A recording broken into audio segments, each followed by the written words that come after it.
जय सिया राम। जय माता दी। जीवित पुत्रिका व्रत कथा। एक बार नैमिषारण्य के निवासी ऋषियों ने संसार के कल्याणार्थ सूत जी से पूछा, हे सूत, कराल कलिकाल में लोगों के बालक किस तरह दीर्घायु होंगे, सो कहिए। सूत जी बोले, जब द्वापर युग की अंत और कलयुग का आरंभ था, उसी समय बहुत सी शोकाकुल स्त्रियों ने आपस में सलाह की कि क्या इस काल में माता के जीवित रहते पुत्र मर जाएंगे। जब वे आपस में कुछ निर्णय नहीं कर सकी, तब गौतम जी के पास पूछने के लिए गईं। जब उनके पास पहुंची तो उस समय गौतम जी आनंद के साथ बैठे थे। उनके सामने जाकर उन्होंने मस्तक झुकाकर प्रणाम किया। तदनंतर स्त्रियों ने पूछा, हे प्रभु, इस कलयुग में लोगों के पुत्र किस तरह जीवित रहेंगे, इसके लिए कोई व्रत या तप हो तो कृपा करके बताइए। इस तरह उनकी बात सुनकर गौतम जी बोले, आपसे मैं वही बात कहूँगा जो मैंने पहले से सुन रखा है। गौतम जी ने कहा, जब महाभारत युद्ध का अंत हो गया और द्रोण पुत्र अश्वत्थामा के द्वारा अपने बेटों को मरा देखकर सब पांडव बड़े दुखी हुए, तो पुत्र के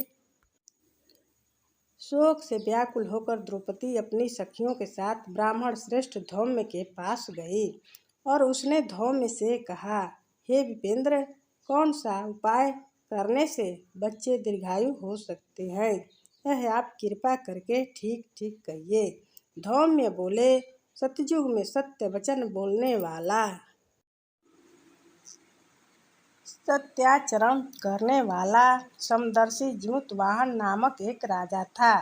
एक बार वह अपनी स्त्री के साथ अपनी ससुराल गया और वहीं रहने लगा। एक दिन आधी रात के समय पुत्र के शोक से व्याकुल कोई स्त्री रोने लगी, क्योंकि वह अपने बेटे के दर्शन से निराश हो चुकी थी। उसका पुत्र मर चुका था। वह रोती हुई कहती थी, हाय मुझ बूढ़ी माता के सामने मेरा बेटा मरा जा रहा है। उसका रुदन सुनकर राजा जिमुतवाहन का तो मानो हृदय विदृढ़ हो गया। वह तत्काल उस स्त्री के पास गए और उससे पूछे कि तुम्हारा बेटा कैसे मरा है। बूढ़ी ने कहा, गरुड़ प्रतिदिन आकर गांव के लड़कों को खा जाता है।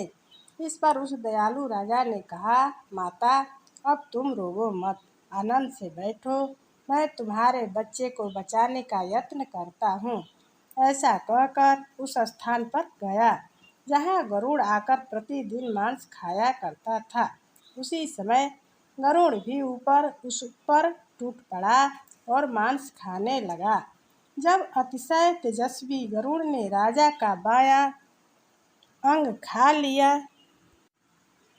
तो झटपट राजा ने अपना दाहिना अंग फेर कर गरुड़ के सामने कर दिया। यह देख गरुड़ जी ने कहा, तुम कोई देवता हो? कौन हो तुम? मनुष्य तो नहीं जान पड़ते। अच्छा, अपना जन्म और कुल बताओ।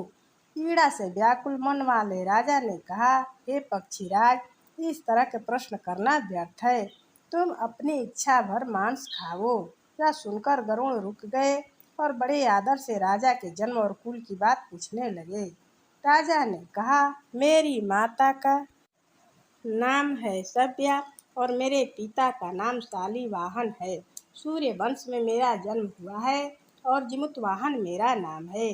राजा की दयालुता देखकर गरुड़ ने कहा, ये महाभाग, तुम्हारे मन में जो अभिलाषा हो वह वर मांगो। यदि आप मुझ पर प्रसन्न है, वर दे रहे हैं। राजा ने ऐसा कहा, तो वर दीजिए कि अपने अब तक जितने प्राणियों को खाया है वह सब जीवित हो जाएं। हे स्वामिन, अब से आप यहाँ बालकों को न खाएं और कोई ऐसा उपाय करें कि जहाँ जो उत्पन्न हो वे लोग बहुत दिनों तक जीवित रहें। धौम्य ने कहा, पक्षीराज गरुड़ राजा को वरदान देकर स्वयं अमृत लाने के लिए नागलोक चले। वहाँ से अमृत लाकर उन्होंने उन मरे मनुष्यों की हड्डियों पर बरसाया। ऐसा करने से सब लोग जीवित हो गए जिनको कि पहले गरुड़ ने खाया था। राजा के त्याग और गरुड़ की कृपा से वहाँ वालों का बहुत कष्ट दूर हो गया। उस समय राजा के शरीर की शोभा दूनी हो गई थी। राजा की दयालुता देखकर गरुड़ ने फिर कहा, मैं संसार के कल्याणार्थ एक और वरदान दूंगा। आज आश्विन कृष्ण सप्तमी से रहित शुभ अष्टमी तिथि है। आज ही तुमने यहाँ की प्रजा को जीवन दान दिया है। हे वत्स, अब ये से यह दिन ब्रह्म भाव हो गया है। जो मूर्ति भेद से विविध नामों से विख्यात है, वही त्रैलोक्य से पूजित दुर्गा अमृत प्राप्त करने के अर्थ में जीवित पुत्रिका कहलाई है। सो इस तिथि को जो स्त्रियां उस जीवित पुत्रिका की और पूषा की आकृति बनाकर तुम्हारी भी पूजा करेंगी, तो दिनों दिन उनका सौभाग्य बढ़ेगा और वंश की भी वृद्धि होती रहेगी। हे महाभाग, इस दिन इसमें विचार करने की कोई आवश्यकता नहीं है। हे राजन, सप्तमी से रहित और उदया तिथि की अष्टमी को व्रत करें। यानी सप्तमी विद अष्टमी जिस दिन हो उस दिन व्रत न कर कर शुद्ध अष्टमी को व्रत करें और नवमी में पारण करें। इस पर ध्यान न दिया जाए तो फल नष्ट हो जाएगा और सौभाग्य तो अवश्य ही नष्ट हो जाएगा। निमित्त वाहन को इस तरह वरदान देकर गरुड़ बैकुंठ धाम को चले गए और राजा भी अपनी पत्नी के साथ अपने नगर को वापस चले आए। धौम्य द्रौपदी से कहते हैं, हे देवी, मैंने यह अतिशय दुर्लभ व्रत तुमको बताया है। इस व्रत को करने से बच्चे दीर्घायु होंगे। हे देवी, तुम भी पूर्वोक्त विधि से यह व्रत और दुर्गा जी का पूजन करो तो तुम्हें भी अभिलषित फल प्राप्त होगा। मुनिराज धौम्य की बात सुनकर द्रौपदी के हृदय में एक प्रकार का कौतूहल उत्पन्न हुआ और पूर्ववासिनी स्त्रियों को बुलाकर उनके साथ यह उत्तम व्रत किया। गौतम ने कहा, यह व्रत और उसके प्रभाव को किसी एक चील ने सुन लिया और अपनी सखी सियारिन को बतलाया। इसके बाद पीपल वृक्ष की शाखा पर बैठकर उस चील्ही ने और उस वृक्ष के एक खोते में बैठकर सियारिन ने भी यह व्रत किया। फिर वही चील्ही किसी उत्तम ब्राह्मण के मुँह से यह कथा सुन आई और पीपल के खोते में बैठी हुई अपनी सखी को सुनाया। सियारिन ने आधा कथा सुनी थी कि उसे भूख लग गई और उसी समय 100 से भरे हुए शमशान में पहुंची। वहां उसे इच्छा भर मांस का भोजन किया और चील्ही बिना कुछ खाए पिए रह गई और सवेरा हो गया। सवेरे वह गौशाले में गई और वहां गौ का दूध पिया। इस तरह नवमी को उसने पारण किया। कुछ दिनों के बाद वे दोनों मर गईं और अयोध्या में किसी धनी व्यापारी के घर में जन्मी। संजोग से उस दोनों का जन्म एक ही घर में हुआ, जिसमें सियारिन श्रेष्ठ हुई और चील्ही छोटी हुई। ये दोनों सभी शुभ लक्षणों से युक्त थीं, इसीलिए बड़ी लड़की काशीराज के और छोटी उनके मंत्री के साथ ग्राह्य पत्य अग्नि के सामने विधि पूर्वक ब्याही गई। पूर्व जन्म के कर्म फल से वह मृगनयनी रानी हुई। जिस किसी भी संतान को उत्पन्न करती वह मर जाती थी और पूर्व जन्म की बातों को स्मरण करने वाली मंत्री की पत्नी ने अष्टवसुओं के सदृश तेजस्वी 8 बेटे उत्पन्न किए और सभी जीवित रह गए। अपनी बहन के पुत्रों को जीवित देखकर ईर्ष्यावश राजपत्नी ने अपने स्वामी से कहा, यदि तुम मुझे जीवित रखना चाहते हो तो इस मंत्री के भी पुत्रों को उसी जगह भेज दो जहाँ के मेरे बेटे गए हैं, अर्थात इन्हें मार डालो।